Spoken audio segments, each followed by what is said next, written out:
The Senate Banking Committee room went completely quiet as Tim Scott leaned toward his mic, his words slicing through the silence. Representative Crockett, you speak a lot about supporting communities. But beyond making noise online, what have you really done? His words were sharp, deliberate, and meant to shame the Texas Democrat in front of millions watching live on C-SPAN. But what followed stunned everyone in the room. Jasmine Crockett didn't blink. She didn't lower her eyes. Instead, she smiled, a calm, confident smile that makes rivals uneasy. What Scott hadn't realized was that Crockett had been waiting for this moment. She came armed with proof. She had facts, and she was ready to respond in a way that would leave Senator Scott speechless and all over social media within minutes. This wasn't just a political argument. It was about to become a powerful moment that would mark both of their careers and show exactly what happens when someone comes fully prepared. Before diving deeper into this dramatic exchange, don't forget to like and subscribe so you never miss incredible political showdowns like this. Trust me, what's about to unfold is absolutely wild. Let's break down how Jasmine Crockett flipped the script on Tim Scott in the most remarkable way possible. The stage was set for what would become one of the most talked about political clashes in recent history. Senator Tim Scott sat behind his nameplate, looking self-assured, thinking he'd found an easy target in the freshman congresswoman from Texas. But he was about to learn a hard lesson that underestimating Jasmine Crockett would become his biggest political misstep. The irony was heavy in the air. Scott, a man who had built a long-standing image as the calm, rational voice in black conservative politics, was now up against someone who had actually fought for justice from the ground up. It was a perfect contrast. The seasoned insider versus the street-tough lawyer. The careful moderate versus the fearless progressive. The senator who played it safe against the representative who came ready for a fight. Until then, the hearing had been routine. Banking laws, committee updates, the usual DC dialogue. But for weeks, Crockett and Scott had clashed over their very different views on economic justice for black communities. As the most prominent black Republican in the Senate, Scott often locked horns with progressives like Crockett over how to fix deep-rooted issues. That history made this moment even more explosive. Just 2 weeks before, during a CNN appearance, Crockett had called out Scott's voting record, pointing out that he'd rejected every major bill that could have helped black families. Scott's camp reacted with outrage, releasing statements, asking for retractions. But Crockett stood firm, backing up her points with detailed evidence. The conflict had been simmering. Both sides were just waiting for the right opportunity to confront each other head-on. What made this face-off so electric was that it came out of nowhere. Crockett was quietly taking notes, listening to testimony, when Scott took aim. The cameras were rolling, C-SPAN was live, and Twitter was ready to erupt. To grasp the full weight of this moment, you need to know who these two political figures are and what they symbolize in today's politics. Tim Scott had been rising in GOP ranks for years. As the sole black Republican senator, he carried major influence. Born in North Charleston, South Carolina, he climbed the ladder by preaching conservative values and he served in the House before joining the Senate in 2013, and even launched a short-lived presidential campaign in 2024. Scott's political identity rested on being the calm, credible conservative who could speak to black concerns while standing firm with Republican ideals. He was polished, experienced, and often the only black leader at top GOP tables. Supporters saw him as evidence that the Republican Party was diverse and forward-thinking. But critics said otherwise. They believed Scott provided cover for policies that actually harmed the very people he claimed to represent. Many thought he was more focused on winning favor with white conservatives than fighting for real change in black communities. Tensions had been growing for a long time. Scott had become comfortable in his role, the go-to black voice in Republican politics. He was used to getting automatic respect from the media, admiration from his peers, and few challenges to his views. His identity had become a shield in debates, giving him credibility even when his policies didn't align with the interests of black Americans. That comfort bred overconfidence, maybe even arrogance, when it came to handling opposition. Sitting across from him was Jasmine Crockett, someone who symbolized exactly what longtime politicians feared. A former defense attorney from Dallas, Crockett joined Congress in 2022, part of a rising wave of bold progressive Democrats who refused to follow old traditions. At just 42, she had already made headlines for her sharp questioning and clear relatable messaging during committee hearings. Her legal background gave her the skills to stay calm under pressure and rip apart weak arguments. She represented a mostly Black and Hispanic district, and she had won by promising to speak out for everyday families, without watering down her message. Crockett wasn't there to compromise just for the sake of unity, and she definitely wasn't going to take lessons from Republicans on what her community needed.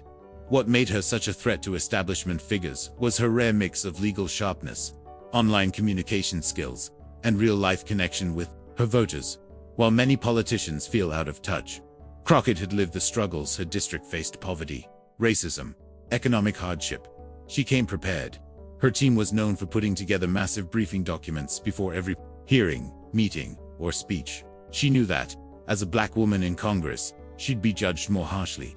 So she made sure she was always the most informed person in the room. This wasn't just about professionalism. It was about proving she belonged, and more than that, proving that she could lead. It was her way of surviving in a place still mostly controlled by white men, who often looked for reasons to ignore or doubt her. This moment was more than just two lawmakers disagreeing. It showed two different ideas about how Black Americans should take part in politics. Scott stood for the conservative view: follow the rules, work inside the system, take personal responsibility, and don't make too much noise. Crockett stood for the progressive side: speak up boldly, push for real change, and never feel sorry. For standing strong, the room was filled with staff, reporters, and lobbyists, all feeling that something serious was about to happen. Online, people were already talking, as earlier clips showed the tension growing between them. For Scott, this seemed like an easy win. He wanted to call out a new Democrat, show he was a strong conservative, and maybe get a video clip that his followers would love. He had more experience, a higher rank, and the respect of being a senator. But for Crockett, it was a chance to show that young Democrats would not be scared by Republican attacks. Since she entered Congress, she had faced disrespect from male lawmakers and was tired of being taken lightly. This clash mattered a lot across the country. Republicans wanted to win support from Black voters, and Democrats were trying to keep their base excited. So, both sides were watching. The way Crockett and Scott handled this moment could shape future political strategies. There was even more pressure because both leaders were being watched by their parties, but for very different reasons. Some Republicans were upset that Scott couldn't push back well against progressive points about race and policy. His run for president had failed partly because he didn't have a strong message for Black Americans that reached beyond usual GOP voters. This hearing was his chance to prove he still mattered. For Democrats, Crockett showed what the future looked like: young, diverse, good with media, and ready to fight. Party leaders were curious to see how she would deal with her first big face-off with a senior Republican, especially one who shared her race, but had totally different views. But no one in that hearing room, not even Scott himself, expected what Crockett was about to do. It all started during a regular discussion about federal programs that help community development banks. Scott had been asking questions, but then he turned to Crockett, who sat nearby. He said, with a sharp and serious tone, "You know what, Representative Crockett? I've heard you talk about helping communities for months, but what have you actually done besides post on social media?" That line hit like a shock. It's rare for lawmakers to speak so directly to each other during hearings, especially across party lines. Staffers looked up from their phones. Reporters quickly started typing. C-SPAN cameras caught every second. Scott wasn't done. He leaned back, looking confident, thinking he had made a powerful point. "I've been in Congress for more than 10 years. I've passed real laws that helped real people. But all I see from you are tweets, TikToks, and viral videos. Where's the real work?" His tone clearly showed disrespect. This wasn't just a policy debate. It was one lawmaker questioning if another was serious or even capable. In Congress, this kind of public criticism is like throwing a punch. Scott sounded like someone who believed being in Washington longer made him better than someone who used social media. But what Scott didn't understand was that he had just stepped into a trap. Many politicians fall into thinking that being active online means you don't do real work. He was about to learn that Crockett's social media wasn't a replacement for hard work, it was a tool to highlight it. Crockett kept her face calm. But if you looked closely, you could see her jaw tighten. She gently put her pen down and looked straight at Scott. The room went silent, waiting for her answer. But Scott pushed even more. Thinking Crockett had nothing to say, he went further. The chairman tried to stop him, but Scott ignored it. "No, I think this matters," he said.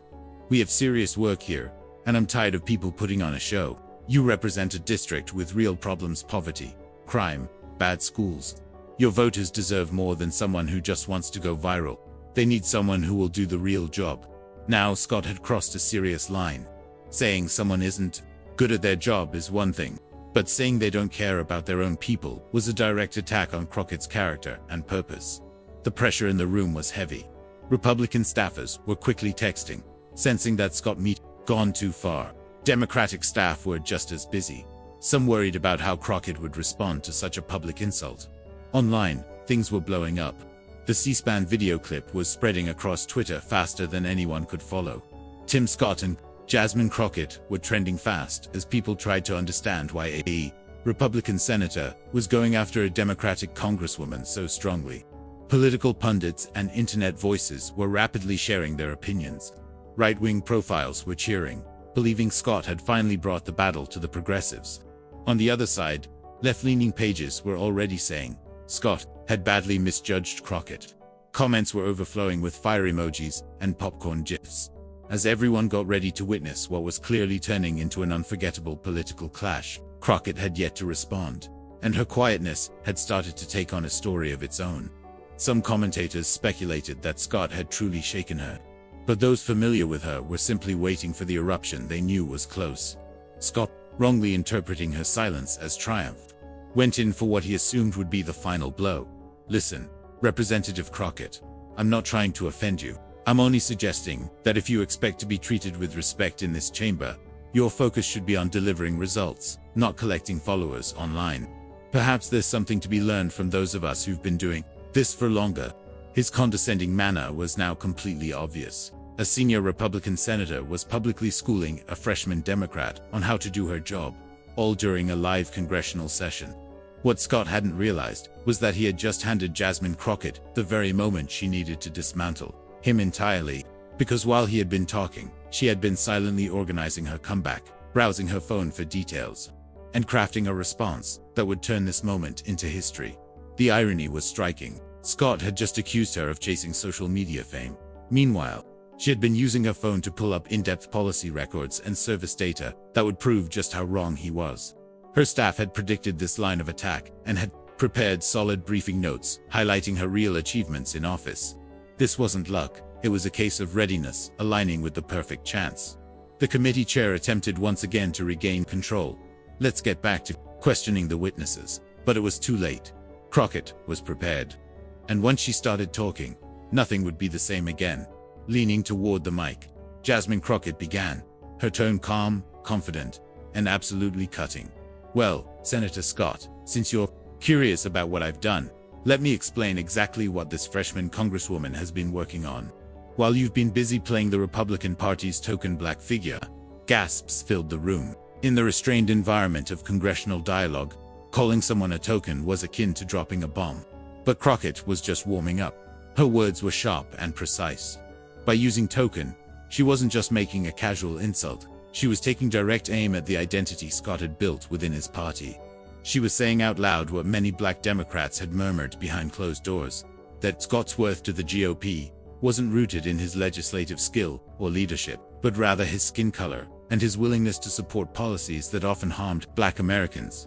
The charge hit like thunder, and it was instantly clear to everyone that they had just witnessed a defining career moment for both politicians.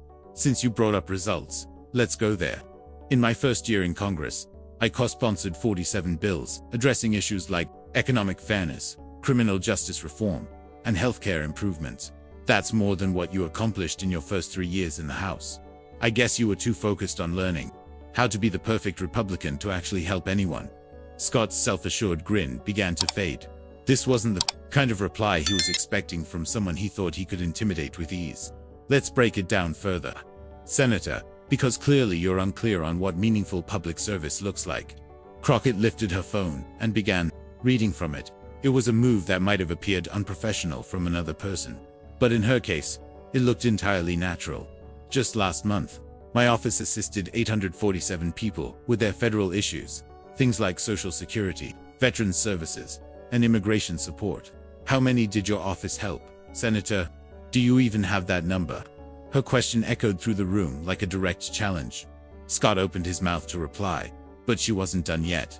And since you mentioned the struggles in my district: poverty, crime, education, let me explain what I've actively done, instead of delivering lectures about personal responsibility. What followed was a clinical, brutal takedown. Crockett laid out her accomplishments one by one, with absolute clarity, each point crafted to expose the hollowness in Scott's attacks. I brought in $3.22 million in federal funds for after-school programs in Dallas. I partnered with local police departments to launch neighborhood-based policing that brought violent crime down by 15% in 3 areas. I helped pass legislation to boost Pell Grant funding, helping students at HBCUs directly. With every item on her list, Scott seemed to shrink. He had gone after her professionalism, and she was now clearly proving she understood governance far better than he did. But here's what really bothers me about your little speech, Senator Scott. Her voice now carried a sharper tone, making everyone sit up straighter. You criticized me for using social media and chasing views, but you seem to forget that social media is exactly how many of my voters learn things. When I posted TikTok explaining how to fill out student aid forms, 100,000 young people watch it. That's real reach. That's impact. She paused briefly to let that point sink in. When I tweet about a town hall, we get triple the turnout compared to old school media. When I go viral for challenging witnesses in these hearings, it's because I'm holding people accountable in a way that actually connects with the public. By now, the room was silent. Everyone knew they were witnessing a political moment so powerful that it would be analyzed and rewatched for years.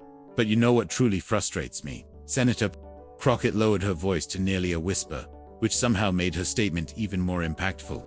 You really dare to question my dedication to those I represent, when you've spent the past 5 years serving a party that openly works against the interests of people like us. Scott made an attempt to jump in. Representative Crockett, I'm not done, she said, her tone sharpening like steel and cutting him off instantly. Oh, you want to talk about achievements? Then let's go through yours. You've been in Congress for more than 10 years. So what exactly do you have to show for it? You voted against expanding Medicaid, something that could have helped thousands of black families in South Carolina get health care. You voted no on increasing the minimum wage. You opposed student debt cancellation. Each you voted against landed like a punch. Crockett was taking apart Scott's reputation as someone who claimed to stand for black communities, but consistently voted against the policies that supported them. You stood on that debate stage in your presidential campaign, saying you're the one who can unite people. But your votes tell a different story. They show you've spent your entire political career dividing people, choosing your party over people's lives. Scott's face was red, his frustration visible as he searched for a way to reply. But Crockett fully owned the moment. And now you have the nerve to question if I'm qualified. Her voice rose a bit, not out of anger, but in a kind of powerful dignity that resonates with people who've been dismissed for years. Senator, before I joined Congress, I was a criminal defense lawyer. I've dedicated my life to fighting for those the system tried to erase. While I was in courtrooms defending people's rights under the Constitution, you were voting to confirm judges who would strip those rights away. The contrast was deeply personal and devastating. While Scott climbed the political ladder by appealing to conservative white voters, Crockett had been on the ground fighting for justice. So when you ask me what I've done, let me tell you, I've stayed loyal to where I come from. I've never turned my back on my community for politics. And I've never been so desperate for validation from those who don't even respect me that I'd betray my own people. That final line landed with such accuracy that several people audibly reacted in the room. Crockett had just directly accused Tim Scott on the record and on camera of selling out his community for political gain. Scott finally spoke, voice trembling with anger and shame. Representative Crockett, that was completely out of line. What's out of line, Senator? She responded. Is a black man using Republican narratives to go after a black woman who's actually doing the work? What's out of line is you questioning my background when you never took the time to understand my role. What's out of line is this entire performance you just staged. Crockett leaned back in her chair, having delivered a reply so sharp and complete that Scott was left without words. The room went quiet for several long seconds while everyone absorbed what just happened. Sensing things had gone well beyond regular hearing decorum, the committee chair quickly called for a break. But it was already too late. The impact had already hit hand. The video was racing across the club internet, The immediate fallout from Jasmine Crockett's dismantling of Tim Scott was something Washington hadn't witnessed in years. Within minutes, social media erupted with a level of intensity that shocked even longtime political watchers. The hashtag Crockett destroys Scott was trending on Twitter in less than 15 minutes. The original C-SPAN footage was shared thousands of times in the first hour as activists, political analysts, and everyday people all reacted to what they saw. Progressive Twitter caught fire. Alexandria Ocasio-Cortez tweeted, "This is what happens when you come for someone who actually puts in the work." Jasmine Forrest just gave a clinic in handling dishonest attacks. Her post gathered over 200,000 likes in under 2 hours. The Shade Room uploaded the clip with the caption, "Auntie Jasmine said, not today," which exploded on Instagram, exposing Crockett's takedown to a fresh audience of younger Black users who don't usually follow congressional hearings. TikTok blew up with reaction videos. Young Black women especially celebrated Crockett's response, with many breaking down what made her comeback so powerful. One TikTok creator summed it up. "She didn't just defend herself, she exposed his entire playbook. That's how you deal with someone trying to come for you." Conservative corners of social media were much quieter. Many Republican influencers ignored the exchange completely. The ones who did respond mostly criticized Crockett's tone instead of addressing what she actually said, making it even clearer that she had decisively won. By the end of the day, major media outlets were all covering the story. CNN aired the full clip with the headline, "Democratic Rep delivers scathing response to GOP senator's attack." MSNBC's Joy Reid did a full segment on it, calling it a prime example of how the new wave of Democratic leaders won't back down. Even Fox News had to report it, though they focused on whether Crockett's tone was fit for a hearing. But the fact that they covered it at all showed just how big the moment was. The Washington Post published a detailed analysis about what this meant for Black political leadership. The New York Times wrote a profile on Crockett, highlighting her as a rising voice in progressive politics. Political podcasts couldn't get enough. Pod Save America devoted an entire episode to the Showdown, with hosts Jon Favreau and Don Fife calling it one of the most effective rebuttals they've ever seen. Right-wing podcasts mostly stayed silent, which said more than words ever could. Tim Scott's team scrambled into full damage control after the hearing. His communications head issued a statement saying the senator regretted the personal turn in the discussion and that he respected Crockett's passion for her district. But the harm was already done. Scott went on Fox News the next evening to try and frame the exchange as evidence of Democratic aggression and lack of civility. But the internet and the public had already seen the real story. The interview received harsh reviews, with many critics saying Scott appeared defensive and unready to answer questions about his voting history. Some conservative voices who had earlier backed Scott's attack started pulling away after seeing how well Crockett broke down his points. A well-known Republican strategist, speaking to Politico anonymously, said, "Tim made a big mistake. You can't question someone's experience if you haven't studied their achievements." Scott's dream of becoming president, already struggling after his failed 2024 run, took another major hit. Political experts said the moment showed how easily Scott could be outplayed by a newcomer, making people question if he had what it takes to lead the country. For Jasmine Crockett, the moment became a huge boost to her political career, making her a rising star in the Democratic Party. Her office shared that they got more than 10,000 emails of support within just one day of the debate, many from fellow lawmakers. Nancy Pelosi also posted in her favor, calling Crockett a strong new Democratic leader who was confident, honest, and bold.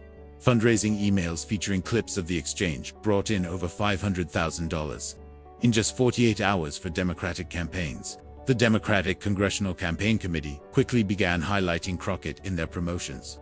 Knowing she was now a major force in attracting donations and volunteers, speaking requests came from all over the country. In 1 week, she received over 30 invitations to speak at universities and political fundraisers. Her team had to hire extra staff just to manage the incoming media interest. The exchange between Crockett and Scott also revealed bigger changes happening in American politics. First, it showed that younger progressive Democrats are growing more skilled and confident.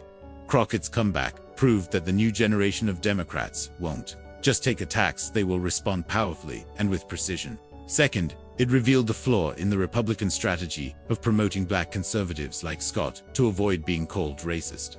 When Scott went after Crockett, he couldn't use his race as a shield because she was also Black, just as experienced, and much better prepared. Third, It showed the real power of social media in today's politics. Scott saw it as a weakness, but Crockett used it as a strength, helping her connect and energize people in ways traditional politicians can't. Right away, political experts began studying the moment as an example of modern political conversation. Professor Melanie Price from Prairie View A&M University said, "This was a clash of old-style politics versus modern political messaging." Crockett understood that, in the social media world, being real and ready matters more than having seniority or being polite. In the weeks that followed, the impact of that exchange became clear for both politicians. Tim Scott's standing in the Republican Party began to fall. He was taken off major speaking events, and reports said party leaders were unsure if he could properly deliver their message anymore. Even though he was still popular in South Carolina, his poll numbers started dropping for the first time in years. Meanwhile, Jasmine Crockett was assigned to important congressional committees and became a regular guest on political talk shows. Democratic leaders clearly saw that she had proven herself under pressure and could strongly defend their values. This moment also changed how politicians think about attacking others. Several Republican advisors privately said this moment was a lesson about the dangers of underestimating young Democratic leaders, especially women of color with real-world experience. Outside of politics, the moment became a cultural symbol about confidence, being prepared, and standing up to unfair treatment. It was widely shared even in non-political spaces, with people calling it a perfect example of standing up for yourself. When someone tries to dismiss your efforts, young black women especially looked up to Crockett, many saying her response helped them feel more empowered to handle disrespect or bias in the workplace. Crockett's line, "I'm not finished," which she used to shut down Scott's interruption, became a trending meme and a symbol of resistance. Schools and colleges began using the debate as a real-life example of communication and strategy. Some law schools even added it to their programs to show how legal training can be used in politics. Months later, political analysts still agree. It was a turning point in how American political conversations are changing. Jasmine Crockett proved that being well-prepared, honest, and sharp can beat even powerful positions and long experience. For Tim Scott, it was a tough lesson. Poorly planned attacks can seriously backfire. Instead of weakening Crockett, his attempt made her stronger and harmed his own reputation. But the most important message was this: American politics is evolving. Old traditions, like respecting only senior leaders or staying overly polite, are being replaced by bold, honest, and straightforward communication. As one Democratic advisor said, Jasmine didn't just win that moment. She gave us a preview of what tomorrow's Democratic leadership will look like: ready, fearless, and full of purpose. Scott's attack and Crockett's powerful reply will go down in political history. It was the moment when good preparation met opportunity, and the underestimated candidate delivered a strong blow that left her rivals speechless and got the entire country talking. If this political face-off impressed you, don't forget to like the video and subscribe so you never miss another big moment. What did you think of Crockett's reply? Drop your thoughts in the comments. Also, share this with someone who needs to learn how to shut down political bullying. And tap the notification bell so you'll be first to know when we post the next viral moment in politics. This story proves one thing clearly: in politics, being prepared beats having a powerful position every single time. If you go after someone without doing your homework, you might end up learning the hardest lesson on live TV.